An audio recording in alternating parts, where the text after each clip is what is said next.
to the Comeback Journey podcast. Here with me is Jax Wimmer. Hello. Super excited. We've never met before, but No. know who each other are. I know you. Yeah. I feel you. Yeah. I know you. Okay, so I want to get to know a little bit about your background. Okay. Did you grow up in San Diego? No, I'm actually from Delaware. Delaware? Yeah. It's a long way away. It's a long way away. So I've been here about 4 years, a little over 4 years, and moved here with my soon-to-be ex-husband and child.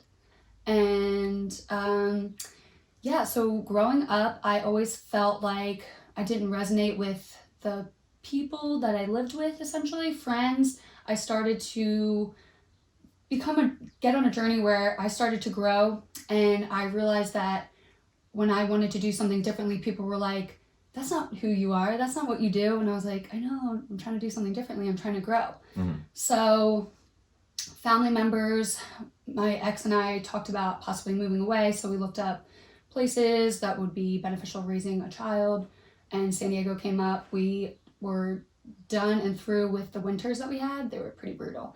So we came to visit here one time, loved it, sat down with our family, and we were like, hey, we're thinking about moving away. And they were pissed. They were so upset. They were like, you're leaving us. My mom was very upset because I had the only grandchild, and she was like, you're taking my grandchild away from me. So that was hard because we had no support leaving, and it was such a big step for us to take to evolve, and we didn't really have anybody to back us up. Yeah. So that was really challenging. And then we did the move, and my dad and stepmom helped us move out here, and they were pretty supportive at the time. And then no one really came to visit. They would talk to us, and finally my mom decided to come out and visit and trashed on San Diego. She was like, this is it? Like, what are you... And I was like, Mom, this is... She's hating so hard. Love you, Mom.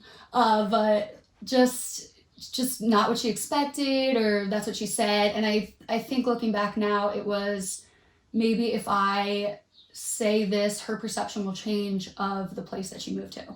Maybe if I say how terrible it is, she'll want to come back to Delaware. So, and that seriously just like kind of pushed me further and further away from wanting to do that. I think it's tough because I truly feel like everyone needs to move away from their hometown, even if it's for college or temporarily, just to kind of see what else is out there. And it's really like skyrocketed me into like finding out who I actually am. I just was stuck being I was a nurse, and then I was someone's wife, and then I was someone's mom, and it was just like the repeated cycle every single day, and there was just no fulfillment. And I felt like moving away from everything that I knew would for sure get me out of my comfort zone and be really fucking scary, and it was, but it turned out to be one of the greatest things I've ever done.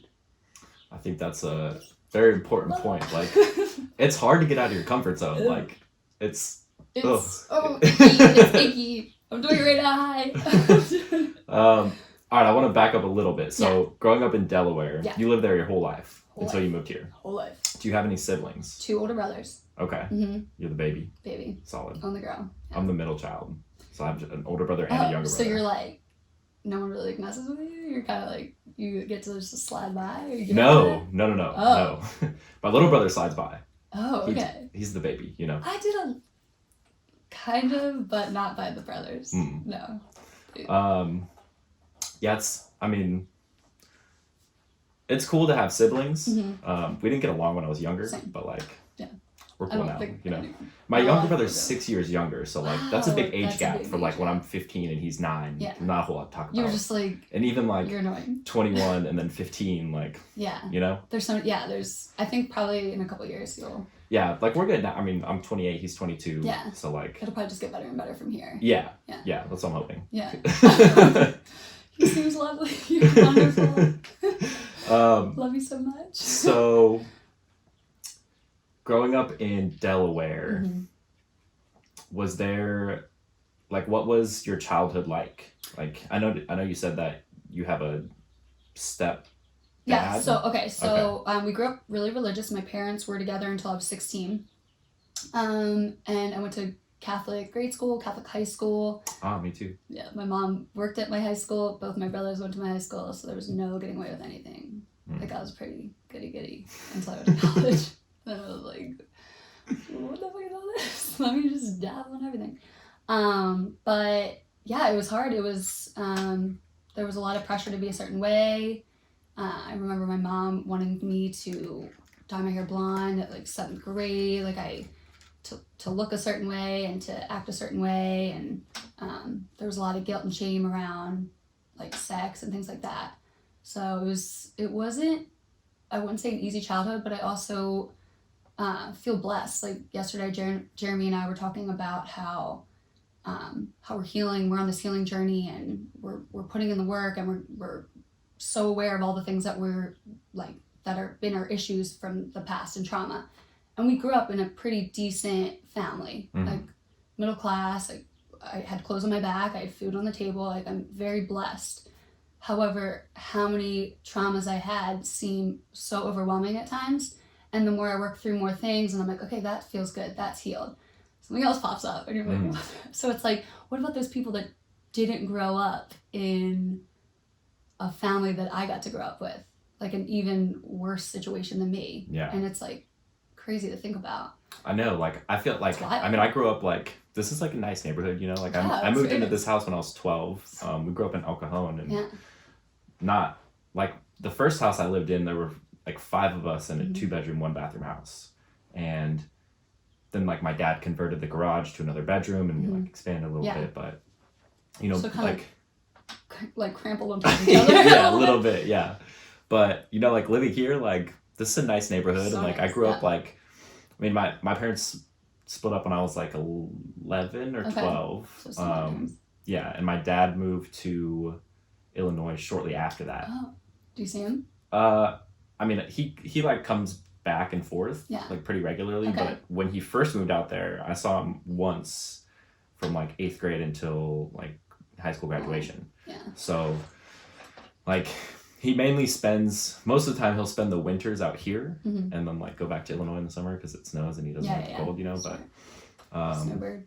I had, like, a solid childhood and, like, growing up and all that, you know, but I still had, like, all this gnarly stuff happen in my life, you know. So it's like I had the support of, like, a solid family and, like, pretty good friends at the time, you know. So, like, it's crazy to think about, like, how other people react to that stuff when they don't have any of that support. Yeah, it's insane. Yeah. And it's like, God, like, again, so many things to heal from now that I look back on, and it's like, I've realized I don't blame my parents for anything, and I think I did at one point.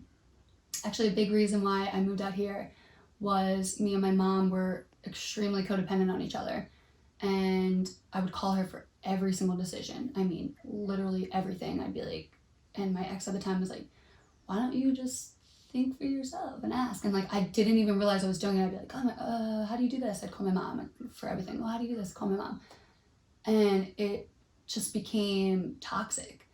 And I figured, okay, moving away maybe will help this relationship. And it ended up doing just that. Not in the beginning or for a couple of years, but eventually we both grew into accepting each other and loving each other. And I stopped blaming my mom for how she raised me. I've now realized that you are a product of your environment growing up, and so the way she was raised. And she's told me about traumas that's happened from her childhood. And I don't think she's ever dealt with them. I've kind of tried to help her and asked her to do some work, and she's like, oh, I'm okay, like, I've accepted that and it's okay. And I'm like, it takes more than that, Mom. You can't just be like, accepted. Like, I wish it happened like that. We'd all be walking around healed and good, but it's not like that.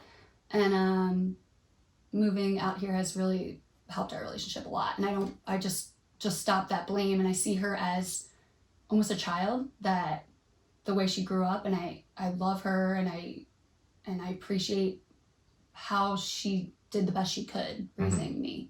So yeah, I think I've kind of come full circle. And, like, the blame game, I think a lot of people do that with their parents, like, why'd you do this, or let me wear this, or do this, and it's like, they were just doing what they were taught and doing the best they could. And I try to remember that, like, I'm a mom now and I try to do the best I can, and I'm sure there's going to be things that I fuck up with. And Jackson, that's my son's name, I'm sure he's going to look back and be like, oh, she fucked me over this time, and like I'm trying to have less and less of that, but like I know that's inevitable because of just how you're raised, and you do the best you can at what you have. Yeah, I mean, I say I don't have kids, so I don't know, but like, I mean, my best friend has a 4-year-old daughter, so like, I see him. Shout out Codes. Yeah, what's up, Cody?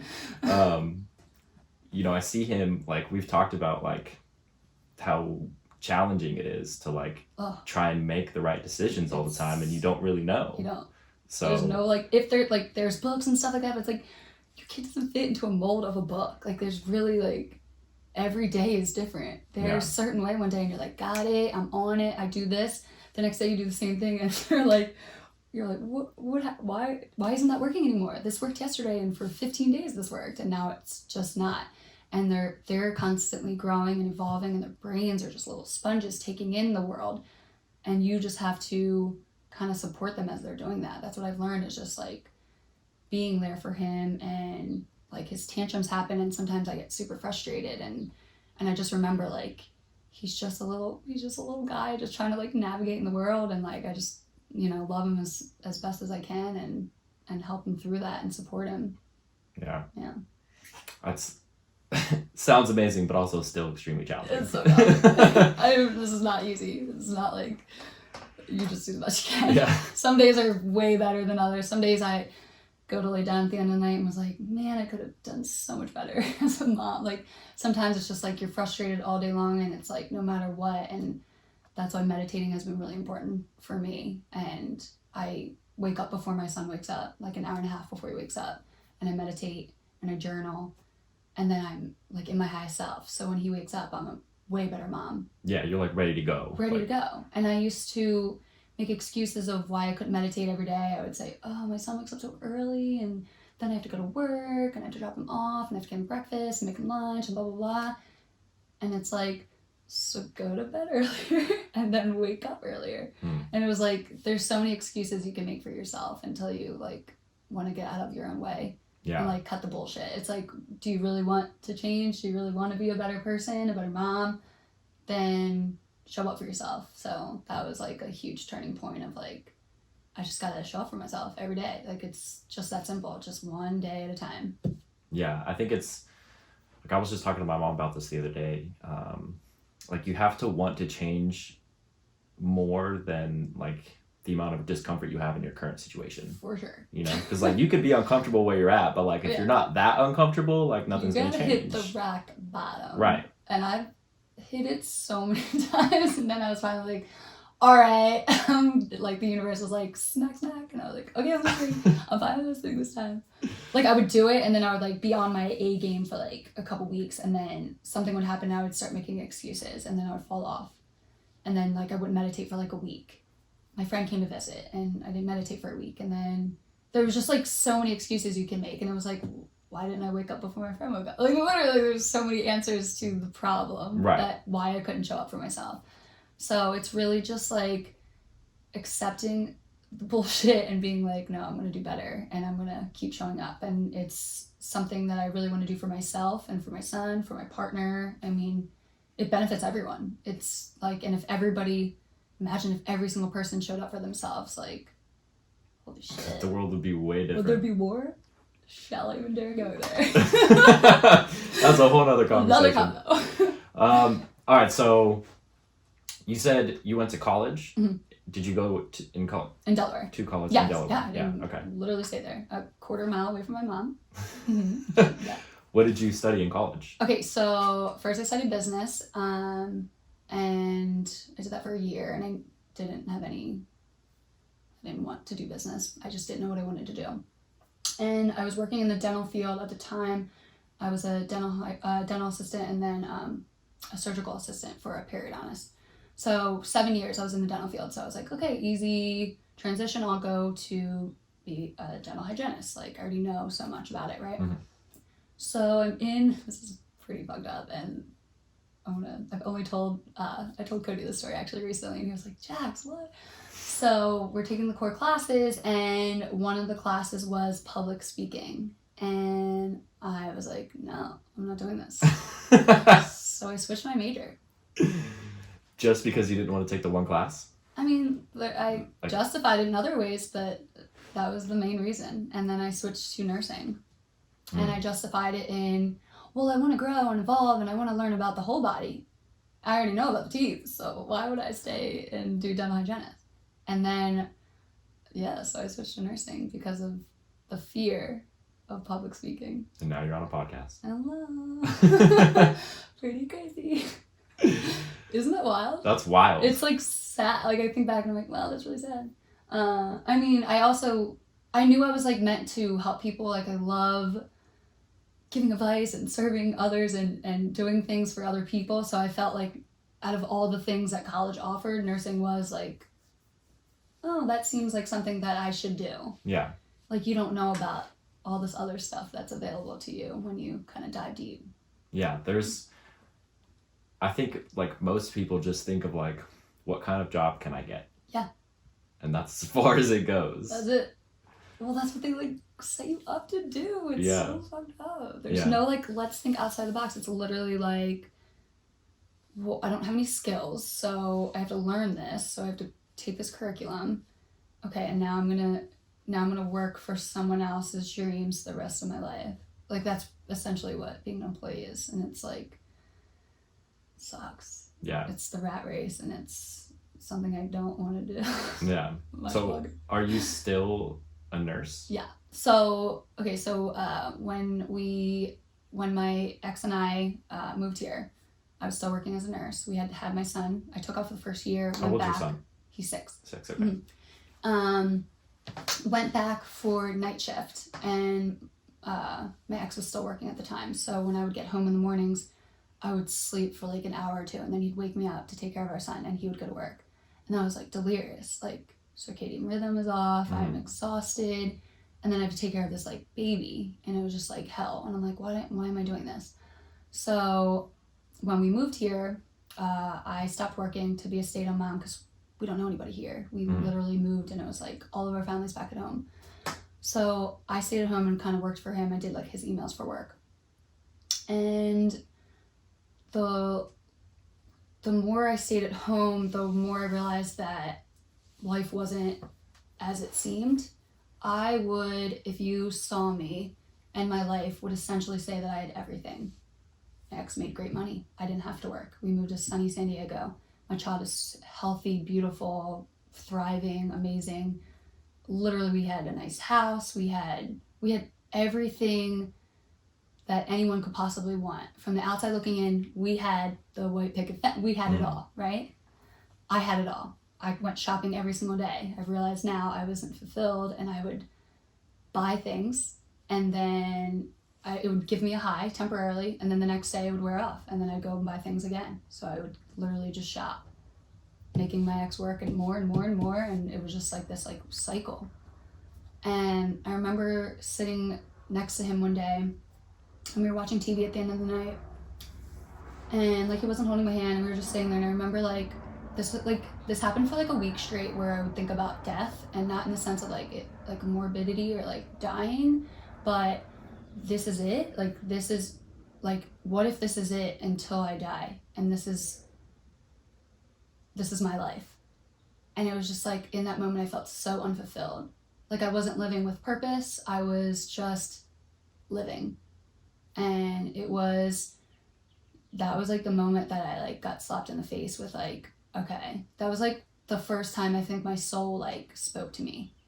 And I didn't know that at the time, but looking back, it was like a big eye-opening experience for me. And I started really thinking about my life and my partner and and where we were and we literally worked so hard to get to this moment, and now it's here, and it's not what I expected. So I had all the things, right? All the externals, everything you could possibly want. Yet I was so sad and just unfulfilled. So I like really dove deep and like thought about it, and I didn't tell any of my friends. I literally like just like thought about this for like months and months, and I realized that my partner we had no emotional connection. So he had checked every single box except like chemistry and like emotional connection. So it was really hard because he's an amazing human. If zero negativity to say about him, he is one of the best human beings I've ever met in my entire life. Ever. Great dad, great person. He was a great he loved me the best that he could. Provider, everything. But we just didn't match. And it took me 9 years to walk away from that because every relationship before that was chaotic and abusive in some way, physical, mental, just it treated me like shit. So he was the first guy that treated me well and then checked all the other boxes except that. So I just stayed for a really long time because I didn't think I was going to get anything better than that. Like when you get every single box but that, you're like, are you just like looking for perfection? Like, what do you, and then I just started feeling like bad about that. I was even having these thoughts. I was like, he's such a good person. He's such a good man. Like, why are you thinking these things? But I realized that if I was having these thoughts, like, that's not fair for him. Yeah. He deserves to find the love of his life and be truly fulfilled, because if I wasn't, then he mustn't be either. So I remember I was competing in bikini competitions. That was like my escape from dealing with the relationship. So I'd go to the gym for like 4 hours at a time. I'd wake up early before my son got up, before my ex got up, go to the gym for 4 hours, and I would cry. I would lift weights and cry and just like wear a hat and no one really saw, and just like I just was so unfulfilled, and I couldn't. How do you leave someone when you're now stay-at-home mom, you're not working, and your whole family, your whole support system is back in Delaware? Like, how do you, like, there was just like, my mind was just like going a million miles an hour. I was like, how do you get out of this situation? Like, what do you do? So I went to Sacramento for a bikini competition with my friend Addie, and I sat down with her, and she's like the most non-judgmental person. So I like blurted it out, and I was like, I don't know if I want to be with Steve anymore. And she was like, what? Like, in her mind, again, we like played this like front, like when people would come over, we'd be so in love and everything was like, I wanted that. So I would play it so people thought it, but like it wasn't actually like a thing. And she was like blown away. She was like, I did not see that coming. And I was like, but I'm never gonna leave. I'm like, there's nothing I can do. And she was like, you don't have to make that decision right now. Like, this is the first time you're talking about it with somebody. She was like, just like, we can keep talking about it. And I was like, you can't tell anybody. She's like, I won't tell anybody. And a month later, I got the courage to have a conversation with him and told him how I was feeling. And I left like a month later. Yeah, sorry. So deep. Woo! Okay. Questions? I got some questions, yeah. Okay. So, one big point I think that you said towards the end was like, you were like playing a role. Mm-hmm. And I think a lot of people do that, right? But like the one place, if there is one place where you should not have to do that, it's at home. Yeah. Like, if you got to go to work and like play a role, like what, that's cool. But like when you're at home, and he didn't know, like it wasn't like that's why I'm like, he's such a sweet. I'm just like, he's such a good person. Like, none of this is, again, anything negative against him at all. It's just some people, like, I think it's just energy, and some people should be together and some people shouldn't, and it just wasn't meant to be. Yeah, and that's okay. Yeah, and I know he knows that. Like, he's moved on, he's dating, and he seems very happy. So, but I just wanted to reiterate, there was nothing wrong with him as a human being. He is pure and great just person. The pieces didn't fit. Yeah, pieces didn't fit. Okay, so after like the first time that you like talked about this with a friend, what, like, was that like a relief for you? Yes. I've been thinking about it for years. This is so fucked up. I remember like we were getting married in Jamaica, and I didn't wear shoes. I wanted to feel the sand. I wanted to be present, and the sunset was going down, and it was gorgeous, and our friends were there, and I was looking out at all my friends, and I was looking at him, and my heart was like, this isn't right. Damn. So you knew like 3 years in, and I stayed another 6. When you're scared, fear can cripple you for a long time. It really can. And that's something that is really important to teach others about how to break that, because that is, I mean, that's 6 years of my life, 6 years of his life. Like, that's not fair to like rob someone of that. But I don't see it as that. Like, I truly believe that I grew, even in those 6 years, I grew, and might not have been as fast as now how I'm growing now, but I still grew in the sense, and I don't regret anything. Yeah, I mean, if had the events not happened exactly as they did, like, you wouldn't be here on this podcast. Right. Okay, so what did you do, like, after you said, like, big fear was, like, you didn't have any backup plan? Yeah, like, so, another thing, this is super scary. The month before my nursing license was up for renewal, and I declined the renewal.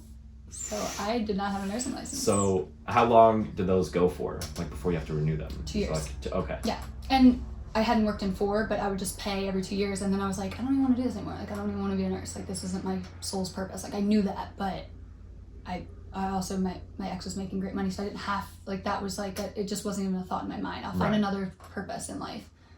I didn't expect to be alone. Mm-hmm. So that was a process getting that back. But so I don't have a nursing license. I have I'm not making any money on my own, and there's no family members out here. So I basically sit down with him, and I'm like, I want to ask you a question. I don't want you to answer it right now. I want to ask you in a couple weeks. Are you in love with me? Are you in love with who I am as a person right now? And he was like, yes, absolutely. And I was like, I don't want you to answer the question. I was like, I'm going to ask you in a couple weeks. I really want you to sit down and think about it. Not the girl you met 9 years ago, but the girl that stands in front of you today. Are you in love with who I am? And he's like, I'm going to answer the same way. And I was like, I'm going to ask you in a couple weeks. So then we're living in separate bedrooms. We had a 3-bedroom house. He had a bedroom, I had a bedroom, my son had a bedroom. And we were just kind of like tiptoeing around each other. It was pretty awkward. And like we would both come and go, and then like set schedules with like watching Jackson and stuff like that. And a couple weeks later, I like sat down with him again. And I was like, okay, I want to like have this conversation again. And I was like, are you in love with who I am right now? And he was like, yes. And if you ask me again, I'm going to say yes. And I was like, I don't think you did any thinking on the matter, because if you did, I think you would realize we aren't right together. And then he just like was really quiet, no tears or anything. And then we just like, that was it. Like that was our conversation. And then I moved out. Like there was no closure at all. I actually recently wrote him an email probably like 6 months ago, and just like told him how amazing I thought he was as a person, and I didn't leave because of anything he did or didn't do. And it was just like I needed to find myself, and that this was a way to do that. I think he served as a Band-Aid for a long time for me, because he loved me in the best way he could. And my dad, we never really got to go into that, but when my parents divorced, my dad wasn't really around. He worked a lot, and I lived with my mom, and we have an okay relationship, like the best that it's gonna get, but it's not what I would want it to be. Mm-hmm. So I'm lacking that father figure. I'm lacking the male. So I had this guy who essentially was taking care of me, right, as a partner, but like here, like he would give me money like every week. He would like hand me cash and like, thanks, husband. Like it was just like this weird thing that like, and I was too scared to go off on my own and empower myself to make my own money. But then I decided that's exactly what I did. Mm-hmm. So when I moved out, I took the steps to get my nursing license back. That took a little bit of time, but I did that and went back to work, and now I'm planning on dropping my program for something completely different tomorrow, but that's okay. My life's just a big tornado. Oh, I feel you on that. I can relate. Mm-hmm. So since you mentioned your dad, like let's back up a little bit. So your parents split up, mm-hmm, and you lived with your mom. Yeah. How long after your parents split up did your mom remarry? My mom never. Oh, I thought you said dad. Oh, dad. You have a stepmom. Yeah. Gotcha. Stepmom, yes. Okay. Mm-hmm. Okay. How long? I'm gonna say like a year and a half, 2 years maybe. He's just not he's so sweet, but like great provider. Lacks the emotional side of him, I would say. So I think he needs or thinks he needs that to survive. Like my stepmom does everything for him. Like cooks, cleans, sets his alarm, wakes him up, like gets him to work. Like he just goes to work, provides, and that's that kind of thing. Yeah. And so me and him never really had a very close relationship. He worked, it's funny, I look back and I'm like, wow, my mom and I were pretty similar growing up, because my mom worked as like a school secretary. Okay. And I remember going shopping like almost every night with my dad's money. Like my dad would work all the time. And we would get a new house, and then my mom would fix it up and it would be perfect. And we'd be like finally settled living in this house. Let's sell it and move again. So my mom's unhappiness was then like I would shop and she would shop, but she would buy new houses and then fix them up, sell it, and move. We moved within a mile radius like so many times growing up. So it was like there was never real like roots. And I think that was another reason that it was easy to move away, because when I go back, I go and say... You don't have like a specific place that's like, this is the house I grew up in. Correct. I stay with one of my brothers. He has a house and plenty of space. And I'm trying to make that the roots now, because I think they're going to be there for a long time. But there's no house like that my parents grew up in together that feels like home to me. Yeah. So... Yeah, this house feels like home, but there's also like, I was just talking to Cody about this yesterday. Like I went over to his house yesterday. He's like rearranging his room. He wants to like purge all the stuff, you know? And I was like, maybe I should do that, you know, because it feels so good. You get rid of negative energy and then you open your flow up for like creative energy. I do it like every 6 months. Yeah. Like, I mean, I just moved back in here in February. So when I moved back in, like I got rid of a bunch of stuff. I still have like, I don't have room for all my stuff, you know? So like, but my bedroom, like it's the same wall, paint, and carpet as it was when we moved in here. Yeah. Doesn't that feel like good? No, because here's the thing, like old neurals. The house overall, cool. But like when I go into my room, it's like there's a wide range of very intense emotions. Like I have sat in that bedroom by myself, staying up for like 3 days doing cocaine. Got it. Okay, like, so you have a lot of negative. But I've also like had, you know, like friends come over and hang out, and so it's like there's negatives, there's positive. You just have a lot of there's all kinds of stuff going on in there. So like Cody was like, I have an extra gallon of paint here, take it. So after this podcast. We're going to paint my room. And my mom is out right now looking at carpet samples. Oh, yay. So that'll be really good. Yeah, I'm super excited about it. I bought some sage yesterday. Never done it before. I like asked the guy at the, I was like, what do I do? Yeah. So I'm pretty excited about it, but I think it's like, this will be like, it's like half and half. Like the house I grew up in, like the first 12 years of my life, it was like a solid house, you know, like until my dad moved out. But like my memories of my childhood don't go any further back than like 5th grade. So you have a lot of do you have a lot of memory loss? For sure. I think it's like partially like I've repressed a lot of it, and partially like the thousands of ecstasy pills that I've taken have like ruined my brain, you know? So it's like I don't know. Both. It could be trauma, it could be drug use, it could be a lot of things.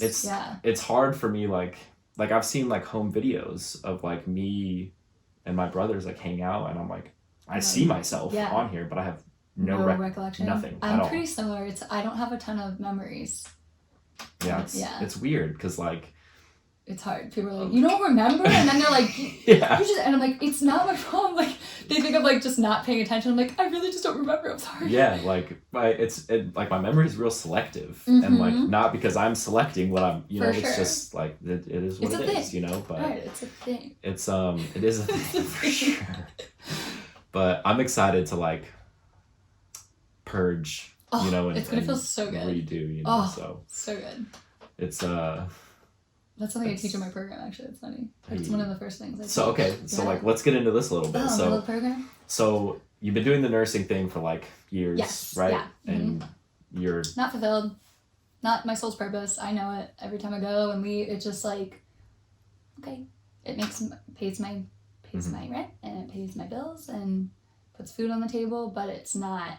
I don't go to work and feel like I'm like doing God's work or anything like that. Yeah. I go and I'm generally like super high vibe, and you can run into one person that doesn't feel like that, and then your whole energy is shifted the rest of the day. And I can get myself pretty up here, but it's hard if someone's like down here consistently and they're just like getting you, and it's hard to stay up there. Like that's something I definitely need to do work on, is staying there when others aren't. That is definitely a process too. I was just talking to my girlfriend about this like yesterday or the day before, but very recently, and it's like, for me, like, I'm naturally a very positive person, but like I'm greatly affected by the energy of other people. Oh yeah. And it's like, it would like bums me out, you know, if I'm like, you know, I've had like a lot of friends that are like, I've known them for a long time, you know, but they're just not, like, there's always something wrong. There's always something to complain about. And I'm like, I can't. And you take it on because if they bring it to you, right, you're not going to be like, stop. Like, you want to help them, or you're like, you don't know what they're coming at you with. And then they start talking and you're like, do I hang up on them? Do I just tune out if they're face to face? Like, you generally, if you're a good person, you listen and you just try your best to like stay like this, and then it's like the weight is just like, no. Yeah, that happens to me often. So with like, how long have you had the thought of like, obviously you've had the thought of nursing is not your purpose for a while, but like, when did you like have the thought of like, okay, I can actually do something else?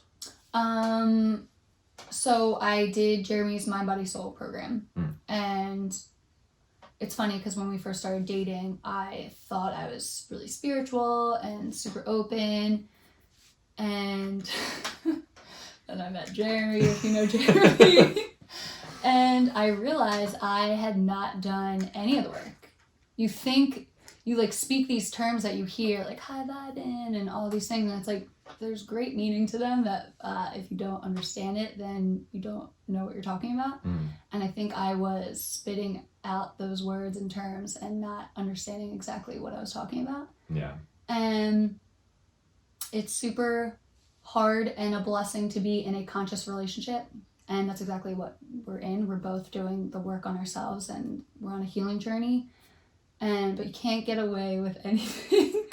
Like, I'll be like, blah, blah, blah. I'll say something and he's like, well, actually that's, and I'm like, oh, damn it, you're right. And like, but it's been really good because I feel like the amount of growth I've done in the 20 months of us dating has been like decades into one. Like, it really has. I've just like totally blossomed. But getting back to your question, after doing his program, I fell in love with the mindset stuff and the spirituality of it and the soul. And I remember when his program shifted into the fitness aspect, which I have a fitness background. And I remember being like, can we talk more about the mindset stuff? Like, I genuinely was super interested in it and I felt called to it. And that's the first time I felt like a connection with something that felt like it really resonated with me. So I really dove deep into my own inner healing and my own shadow work. And it's something that once you know, you can't unknow, and I want to like teach it now. Like, I feel compelled to teach it. Like, I have to teach this. Like, what it's done for me is insane. And I just like, I can't hold it in. Like, I need to help others. Like, I feel like that's my life's purpose. That's awesome. Yeah. That's the spirituality stuff is like fairly new for me. Like, I don't think I really ever journaled in my life until last year. My girlfriend was like, you should journal. And I was like, great, right? Okay, it's great sure, stuff. Yeah, I'll do it, you know. But I would like write like as if like somebody was gonna read it, you know. So I'd like write what I thought I should write. You know? I've done that. So it took a while to like almost all of 2019 to like get into like, okay, I can write this and like be real, you know. And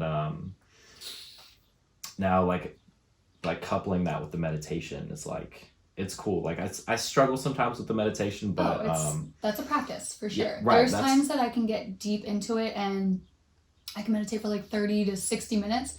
Sometimes I'm like, don't forget to go to the grocery shop and get eggs. And I'm like, shush. And I'm like, just relax. And then I'm like, just calm down. And it's like, did you leave the stove on? Like, it's just like stupid things that like just come in and out and you're supposed to like observe your thoughts and let it go. But it's definitely, if you're not in a like calm, peaceful state, like it can get frustrating and you're just like, forget it. And sometimes I'll give up. But I really try to even have that moment of silence within myself is beneficial than not. Even if it's like, sometimes I'll grab my journal in the middle of meditating, and you're technically not supposed to do that because I have so many ideas. I get downloads where I'm just like, this and this, and I end up writing it down like in the middle of it, and then I'll be like, okay, then I'll go back to it. Like, and sometimes that's the hard part is though, because like sometimes those thoughts come up and you're like, I'll wait. Should I not? Yeah. But then you forget. Forget. That's why like I have to like I'll do it at that time. So there are times where I'm like, if it's that important, it'll come back to me. But there's other times where I'm so excited about the ideas that I grab my journal and write it, and I feel like that's still beneficial. That's still a meditation that's benefiting me because I'm bringing creativity back into my life, and it's like if this is helpful for my purpose and my life, like why wouldn't I write this down? So, but I totally agree. Meditation it's hard, and I've heard so many people, I have ADHD, I can't meditate, and I'm like, oh, you do? Okay, like, they got my brain is going like tornado style. Are you kidding me? Like, if you only knew me before, it's like, that's why you need to meditate. Like, that's exactly why you need to meditate. So, it's just like breaking I think there's a lot of stigma around it too. It's like, that's really woo-woo, and like, I don't need that. Like, I've heard that a lot. Like, when I first got into it, I wanted to share this with all my friends, and I wasn't prepared for the backlash. Some of them were just like, I don't want to do that. Like, I have zero desire to meditate. Like, that's not going to help me. I don't do that. And I was almost like offended because I was like, you don't know what it's doing. It's so helpful. Like, what it's done for me. Like, this will help you so much. And then, because they would come to me with like these problems, and it would be like these repeated cycle problems. And I'm like, you have the answers inside. Like, I stopped, like, I had to put up boundaries. And like, some of those friendships are now acquaintances because I could not take it. It was like the same repeated cycle of like, I'm giving you the same advice. The only advice I can give you now is you have the answers inside of you. Like, meditate and look inside of you. And it's like, I say that out of love. I'm not trying to be like better than you. It's simply like, it can help anyone and everyone. And we all have the ability to do it. We all have like a few minutes in our day to sit down and be quiet with our thoughts. Yeah, I think the difficult part is like when you want so desperately to help somebody, but they're not ready to accept it. And like, you can't force it. You can't force like if they're not ready, they won't do it. No. And like, it's a similar concept to like for me when I was like, before I got sober, I would like, I went to rehab once when I was 23, and like, I went because like, I didn't want my mom to be mad at me, and I didn't want my girlfriend at the time to leave me. Okay, so it was like for for other people. Yeah. And I went, and like I got out, and like a week later I was back to the same stuff. And like, did you know when you went into rehab, like you weren't quitting? Like you, like in the back of your mind, you were like, I'm just doing this for No, I mean, like, I knew... Did you actually try? Yeah, I tried. Okay. Like, I knew that I had, like, some serious issues, you know, but it wasn't, like, I wasn't ready. Yeah. I had, like, the external push to do it, but, like, I wasn't ready. Yeah. So, like, I did it, but I took it as seriously as I could at the time. And once I had, like, this 2-year cycle. Like, the first time I went to rehab was April 20th, 2015, 420. Hey. I was like, wait a minute. I was like, is these yours? And then the second time I went was April 23rd, 2017. Wow. So like 2 years. Wow. And in those 2 years, I like moved to Illinois to like, because after I got out of rehab the first time, like a couple months after, my mom kicked me out of here. Like I woke up at like 7 a.m. to my mom throwing my shit out the front door. Like, get out of my house, don't talk to me, don't touch me. Because you were doing it again? Yeah, like so she couldn't take it. She couldn't take it. Like tough love, get the fuck out. Yeah. Type so thing, you know? How old were you? I was 24. And then did you move with your dad? So my dad was living out here at the time, and he was sleeping on the couch in the living room of a friend's house. Okay. Up on like 70th and Elkhorn Boulevard area. Okay, so I got kicked out. I called my dad. I hadn't talked to him in like 8 months, and I was like, Dad, Mom kicked me out. I don't have anywhere to go. So I walked from here to 70th Elkhorn Boulevard. Stop. Like, still, I'd slept for like an hour. I got home at like 5:30, and then I woke up at like 7 to my mom doing this. So like, I walked up there, and then a couple hours. It's a little rough, you know. It was hot. It was like September, so it was like hot already. And I had like a backpack and a duffel bag, just like trucking it, you know. I would have made it so much. Yeah. And so I slept on the other couch in the living room of this house for like a few months. And then my dad was like, I'm going to move back to Illinois. You want to come with? And I was like, sure, yeah.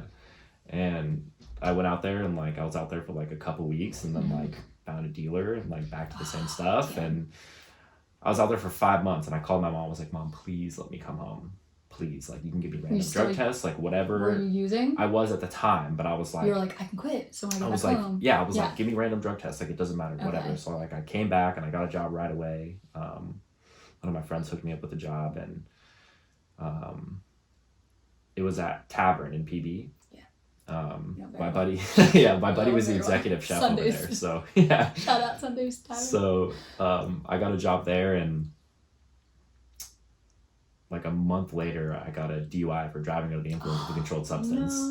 And I was in my mom's car, and it didn't get impounded, thankfully, but like I had to like call my mom from jail and be like, you know, and so, and then like I just like went full force the other way, and was like, I started dealing again, and like all, you know, and then like January 2017 got a possession charge, and and then April 2017 I went back to rehab, and I was like, okay.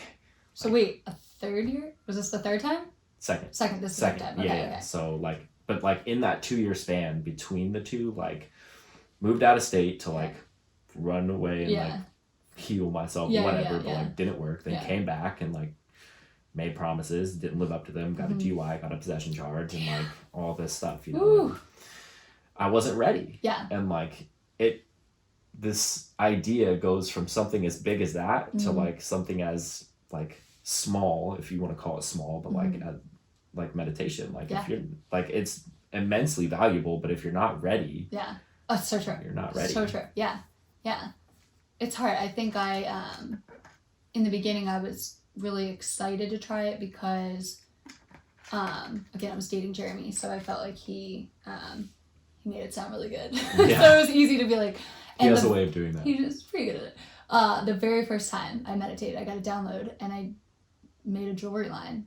I had a jewelry line for like a year out of nowhere. It was literally, I've never made jewelry in my life. I have no idea what to make jewelry. It was like, you're going to make jewelry out of wire and crystals, and it's going to be called Intentionally Wired, and blah, blah, blah. And I became an entrepreneur. Like, I did it. That sounds pretty dope, though. It was awesome. People supported me the hell out of me. They were ordering left and right. I had 2 employees. Damn. I was just killing it. But then it started... I couldn't keep up with like the products, and I was like going to the store all day long, and it was like, it became a job. Yeah. And then it lost its fulfillment to me. And I was like, okay, this isn't it. But it was cool to show what a meditation what could come out of it. The very first time I literally was like, no. I was like, are you sure? I was like, yeah. Like the universe just like dropped it in and I was just like writing stuff out, and I went out to Michael's and bought all the stuff, went to the crystal store, and I just started like making stuff. My roommate came home and was like, what are you doing? And I was like, I'm making crystal jewelry. And she was like, okay. And I was like, I'm going to start this crystal line, this jewelry line. And she was like, okay. Like, she was like, sure you are. Sweet girl. And like, just like pat her back, like, this bitch is high.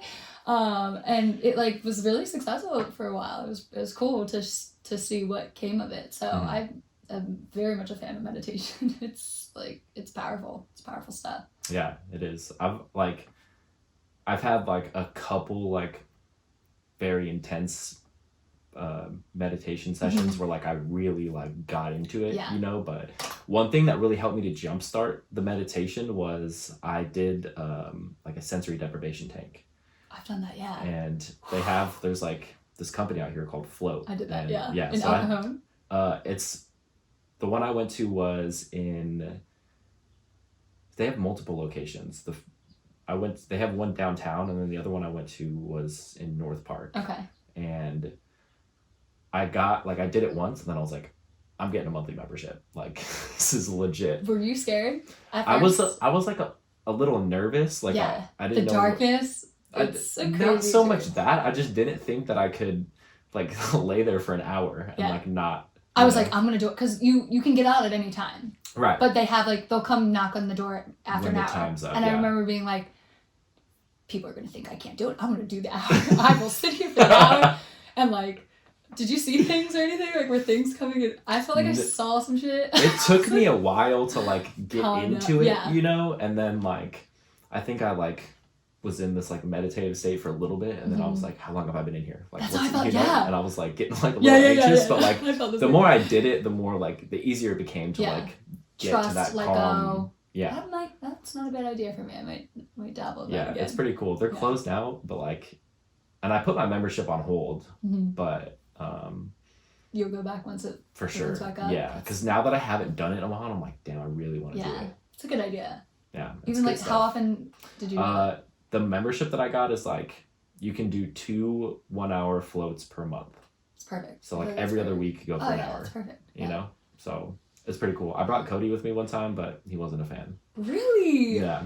He he like got this like vertigo thing going on, and it's a weird.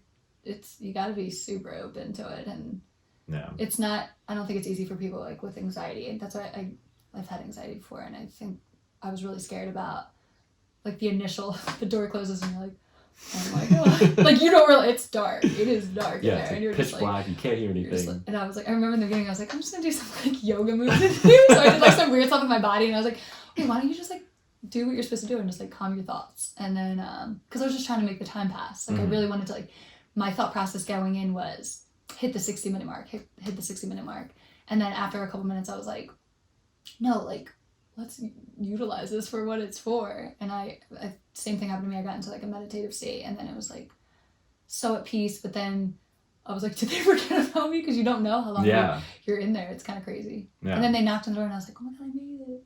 Oh my god, winner. Yeah, it was cool. It was a cool experience. So after this jewelry line, like you said, it went on for like a year or so.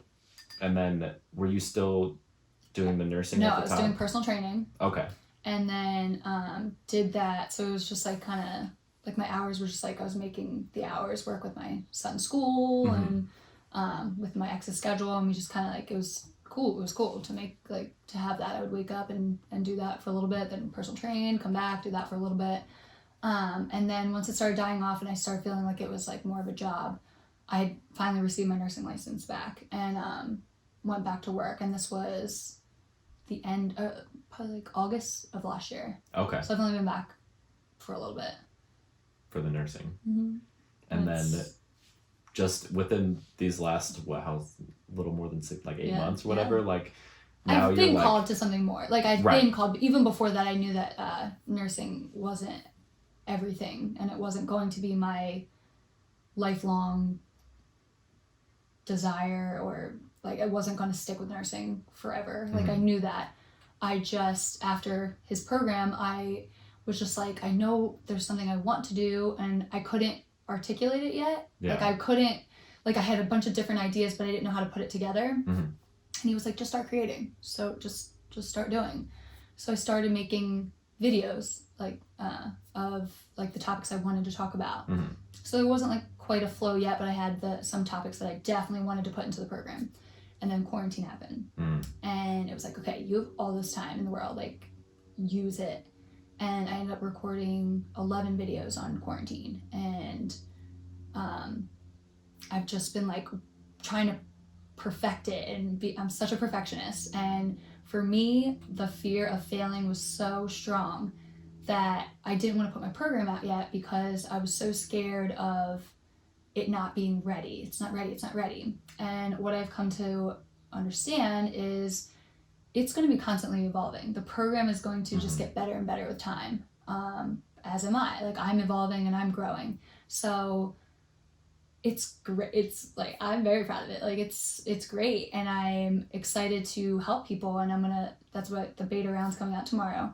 And I think getting testimonial from people will help me just see how much help I can do for other people. And then it'll just kind of allow me to explode a little bit too. Yeah, that's something that I was struggling with too. Like, my program launched today, so this is going to be interesting when this comes out. Thank you. This podcast episode is probably going to air in like 5 to 6 weeks. We're going to kill it. We're going to be when this airs, we could like go back and listen to it and be like, oh, so great. You know? Yeah, our fears are gone. Yeah. But that's the thing, like, I'm in the Aligned Entrepreneur Mentorship Program. Yeah. And like, Jeremy was like, okay, as long as it's 25% done, you're good. Like, and I was like, no, I can't do that, you know? It's and hard. Like, I would have slapped him sometimes. It's so hard. But he's right, because I was like, I don't know, like, I still have like no idea like what's, you know, this is like a couple weeks ago, and I like spent some time and like fine-tuned it, and I was like, oh, it fits. Yeah. Cool. Yeah. Like, it's not. He's kind of right. Like, yeah, like it's sometimes most of the time Sometimes. with like he knows, like, in his lane, he knows exactly what he's talking about. Does. Like, he really does. I was like he's blown brilliant. away, you know, and now I'm at this point where like I can see like 2 years down the line, like it's so where this is going, and I'm like, oh my god, this is great. And like I'm like at the point now where like the job I was like a manager at a restaurant before the quarantine, and so like the restaurant closed, it's still not reopened, but like I'm not going back. Yeah. Good. And like you're like whispering. Like, do they hear me? I'm not going back. That's fine. Not going back. And like I don't really have a backup plan. Yeah. You know, like right now I'm just on unemployment. So but like that is like having a plan B is what fucks people. Well, so, and this is what I've learned is like I worked at Costco for a few years, and I quit the end of 2019, like December 29th was my last day, and I did not have a backup plan. I just knew that like I'm miserable every single day, and like I went in and talked with the warehouse manager, and I was like, how can I move up in the company, you know? And she was like, do this, this, and this, and this, and this, and I was like, I thought about it, and I was like, do I want to put in like another couple years at a company that I don't really want to work at to get promoted to a position that I don't really want? And so I went in a week later with my resignation, and she was like, you were just in here asking about how to move up. And I was like, yeah. I actually thought about it. Right. And I was like, it's not for me, you know? And I didn't have a backup plan. Like I was bartending a couple days a week at the restaurant. Yeah. But like at that point, like I had an apartment and like car payment, all this, you know? And I was like, I don't know what I'm going to do, but I know that that's not it, you know? And it worked out perfectly. And then, you know, I moved in here like the beginning of February, like right before the quarantine locked. I know, perfect timing. Oh, and then like I moved in here, and then like the restaurant closed, and I was like, now is the time. This is it, this is the time. Don't you feel like, I don't know, some people will be like, this is so rude to say, but I personally felt like the quarantine happened for me. Rather than like working against you? Yeah, I really do. I feel the same way. Yeah, like, there was so many things that I have wanted to do but didn't have the time. I mean, I've said that for so long. It helped my son and I's bond get better. I mean, just like literally everything. And I was terrified. I was like, he's going to be around all the time? All the days? Like all the time? Like that's hard. It's hard to be a stay-at-home mom and a homeschool mom and trying to run a business. And like there was a lot that I was just fearing. And it allowed me to break through those fears. And I got so much done that I would have taken me, who knows how long it would have taken me. I really can't even put like a time limit on it because I was just like in a perpetual cycle of the 9 to 5 for the 9 to 5. So like, when would I really have done it? Right. You know? Yeah. So recently my job contacted me and said, we're opening starting this week. This week that we just started. And I am only there 3 days a week. And I like showed Jeremy and he was like, ooh, seems like a test to me. It's a test. And I was like, but we just moved into the house together and I have to put food on the table and feed my son and feed me and blah, blah, blah, pay all my bills. And he was like, okay, just letting you know. I think those are limiting beliefs. And I was like, and I was like, okay, well, if I don't make the money, you're going to pay for all of it? Like, I was just like, like, I am paying my own way now, you know, and it feels really good. So he was like, I don't know, it feels like a test. And I like was like so scared. I was like fearing all this stuff. And I was like, I don't know. I'm just like, I know this is a way for me to pay my bills. And like, I don't know. And he was like, but this is coming at a time where you were like, I kept pushing out my program. Like this was like before I decided it. And then he was like, I kept telling him, I was like, I feel like I'm crippled by comparing myself to him. He's my partner. We live together. A lot of the program ideas are similar. I learned a lot from him. Right. And I want to be where he is. So I compare myself. And that's like, don't do that. Yeah. Don't compare yourself.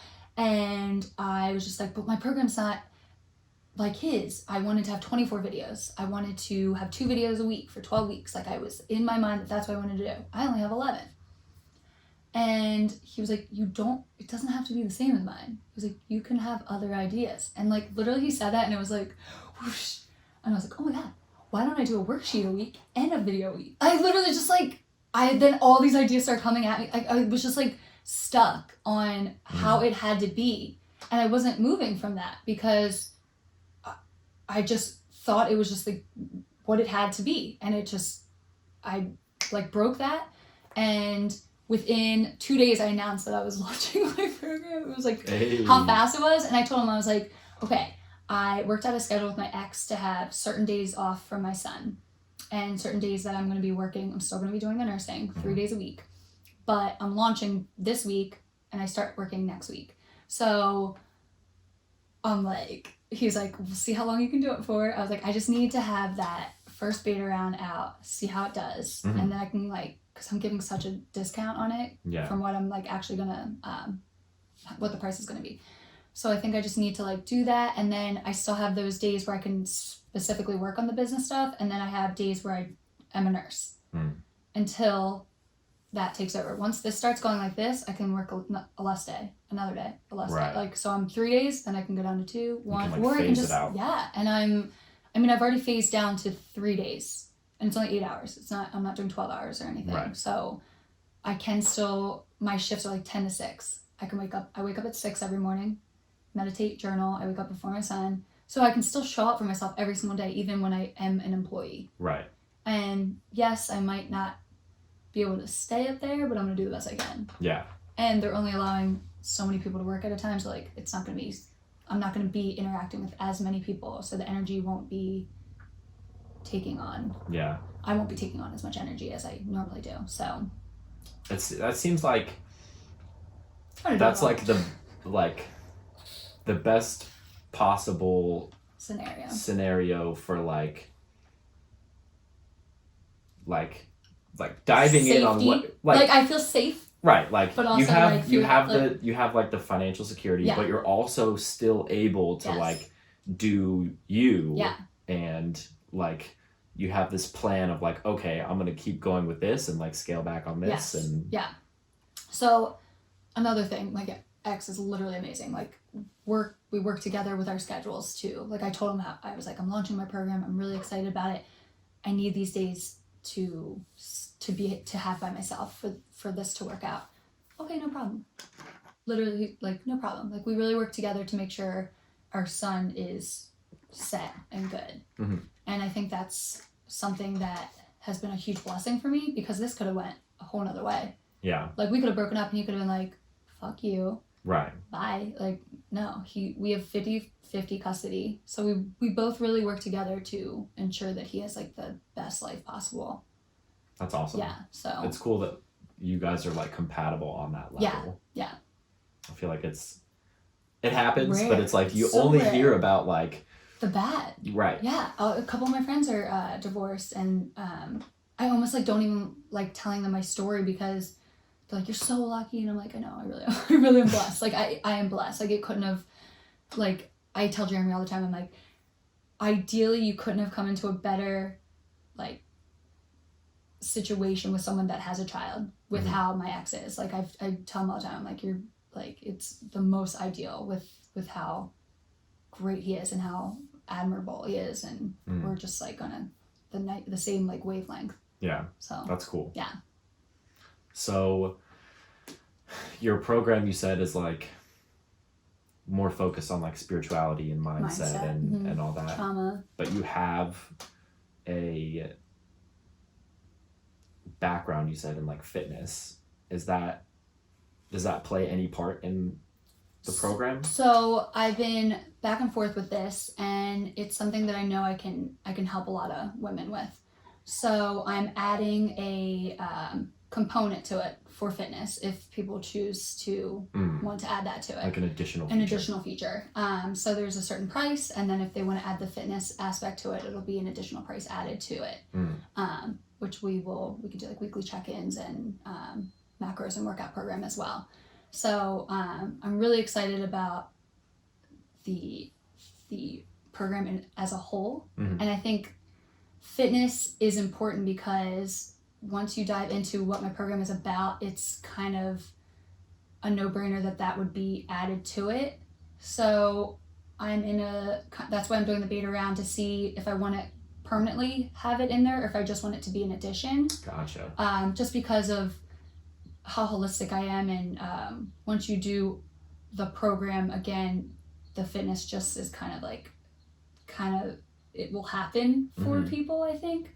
So that's something that I'm dabbling in, and that's what the beta round is kind of going to show me, if I should just permanently keep it in there or if I should just stick with the mindset and the spirituality aspect. I think that these programs, like, I've never worked with like a mentor before until now. Yeah. And like, same. I always thought that like they might be like kind of scammy, you know? Yeah. And like, just because I'd never done it before, you know, but like I've known Jeremy for so long that I was like, I know him, I know what he's about. Like, I trust him to like guide me on this, you know? And now I'm like, I want to get all the mentors. Right. That's how I feel. I know, I'm like, who's next? Like, who's next? And like, I think people are like, what do you need? Like, what do you need help with? Like, mentors? And it's like, you don't know what you don't know. That's what, like, my phrase that I keep saying. I'm like, I didn't know all of these things that have been holding me back or blocking me or making me not get to the next level of what I want to achieve in life.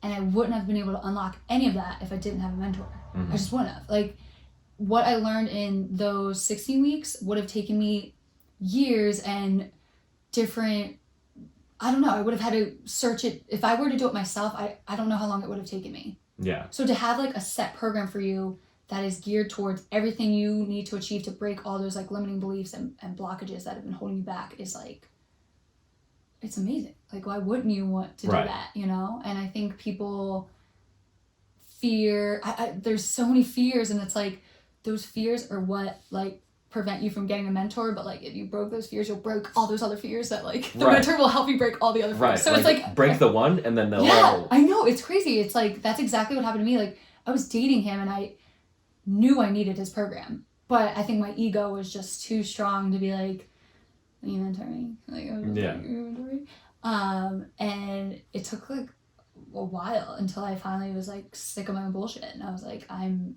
ready to be mentored.